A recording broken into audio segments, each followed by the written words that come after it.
Arafa kuni roza tutish.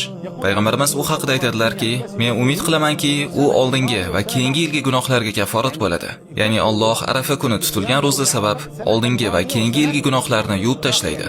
2 yillik gunohlar yuvilishining ajri. Bu buyuk kunda tutilgan roza sabab. Bu ki Arafa kuni.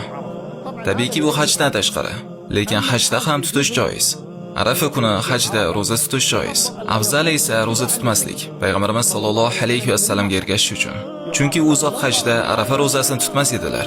Lekin hajda tutsa ham zarar yo'q. Lekin qolganlarga esa shahar ahliga asal ular roza tutishlari mana shu afzal. Lekin bu vojib emas va biz uchun joiz emaski, Alloh rozi bo'lsin so'ragan odamdan. Biz ba'zilar qiladigandek qilmasligimiz kerak. Agar Arafa kuni roza tutmayotganligini ko'rsa, uni ma'lumot qiladi. U hamma roza tutyapti, nega sen roza emassan deydi. Birodar, bu nafl. Odamlarni nafl ishlarini qilishga majburlama. Hattoki ba'zi ulamolar ba'zida inson nafl amallarni tark qilish kerak deyishgan. Odamlar uni vojib deb o'ylab qolmasliklari uchun.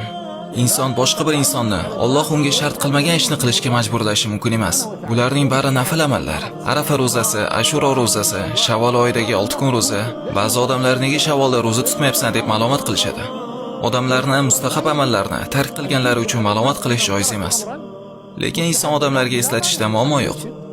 Ashuro kundagi roza haqida eslatib, Arafa kundagi roza haqida eslat, odamlarga Shavvol oyidagi roza haqida eslat, Allohdan sizlarga ajr qo'shib berishni so'rayman de va hokazo.